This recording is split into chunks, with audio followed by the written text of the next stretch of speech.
As Ethiopia opens its economy to Western investors, its political system is becoming more closed, human rights organizations say. The country's only opposition member of parliament doesn't plan to stand for re-election in the general election due this May. Ethiopia has declined from partly free in 2010 to not free today as the government cracks down on dissent, according to US human rights group Freedom House. Human Rights Watch said in January that the government is systematically repressing independent media ahead of the May election. This is an article which is accused us, a famous article. They listed us terrorists. Usually when you listed in this newspaper, especially on the famous page 3, you are going to be prison.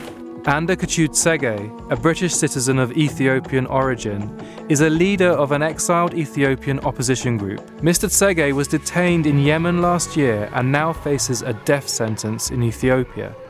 He is currently being held in an unknown prison in Ethiopia. The UK government has been asking for consular access, but they still don't know where he's being held. We don't know where he's being held or in what condition. An Ethiopian government spokeswoman told the Wall Street Journal that a court found Mr. Anda Tsege guilty of conspiring to overthrow the legitimate government of Ethiopia through terrorist acts, and that Mr. Tsege is well treated. This deterioration of political freedom is something Ms. Haile Mariam says investors should take note of. I mean, you look at the successful countries like the United Kingdom, like the US, and you can't divorce the two. I mean, like a government that is not accountable to its people cannot at the end of the day benefit the country.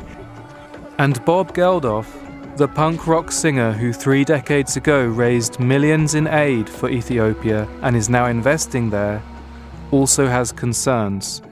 I love being there. Part of me would love to live there. But the government need to, clever as they are, they need to wise up. And they need to open up. And they need to be more welcoming. And they need to put much more trust in their people. There's less need to be so autocratic. The instinct of authority is always towards authoritarianism. And daily, that has to be resisted.